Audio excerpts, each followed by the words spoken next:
You have heard us so many times saying, listen to your heart now. Live in the present. Find the love now.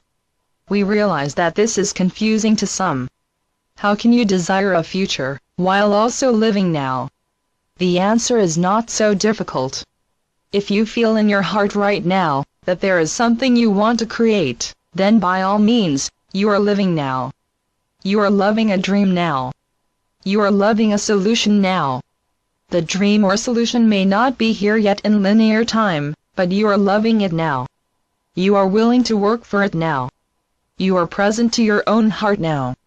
Say you want to go on a vacation. The thought arises in your heart now. In the present, you take great joy in working a little more, knowing that you are saving money for your vacation. You take joy in the preparations. Your anticipation of the future becomes part of your joy now. You choose to lovingly work outwardly now, to have what you want later.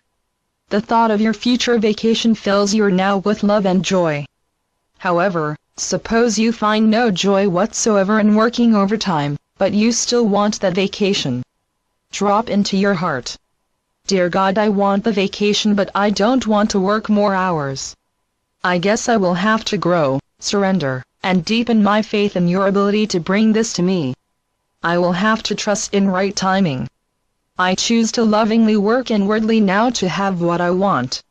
The thought of your vacation and the anticipation of the miracles that will create it bring you joy in the present.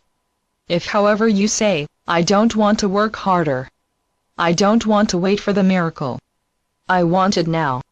Why can't I have it now? I will not be happy until I have what I want. I guess I'll give up. I guess God doesn't care. We would lovingly tease you that you are simply throwing a tantrum. If you refuse to be happy until you have something external, then dear ones, you are simply in resistance to the point and purpose of your life on earth, and that is indeed a source of suffering. To suffer now for the sake of joy later makes no sense to us at all in the heavens. To work towards a greater goal with love is beautiful. To suffer now because you are in resistance to growing spiritually is also sad for us to watch, because you came to this earth to grow. To choose joy now, confident in the Creator's ability to assist you in realizing your dreams, is to live as the angels do. Here is another beautiful example. A gardener does not feel that tilling the soil and weeding the garden is suffering. The gardener realizes that these exhausting and less than exciting efforts are a labor of love, part of the greater dream about what he or she is growing and will be harvesting in the future. The gardener chooses a bit of effort now as part of loving his or her dream. If, however, a gardener were to say, I hate tilling the soil. I hate weeding. I despise the effort it takes to grow a garden, then we would say, perhaps you do not love the garden enough to be a gardener. Take a step back and see what is true. Do you need rest before you can feel any enthusiasm as work at your garden? Would you rather work at something else and hire someone to garden for you, and just go out and pick the fruits of their labors? Would you rather admit that you don't want to garden at all and go to your local grocery store? We would ask this suffering soul to take a step back, a step inward really, and find their truth in the moment. Furthermore, a gardener knows that at a certain point, after all their efforts, they must surrender and wait for the dream to grow.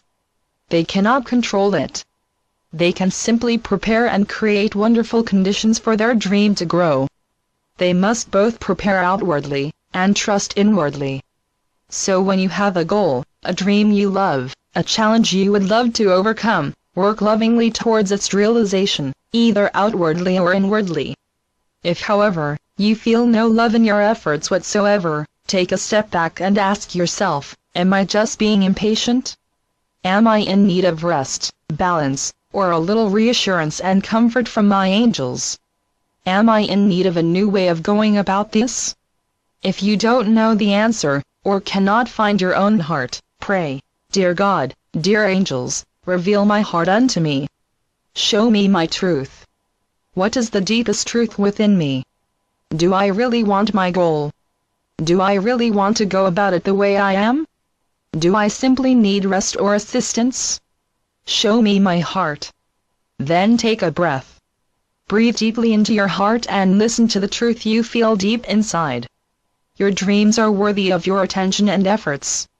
To the degree you believe in the Creator's infinite ability to assist you, they will come about with greater love, ease, and grace. Work may be required, but not struggle, dear ones. Joy can be found in even the greatest efforts if they are truly labors of love.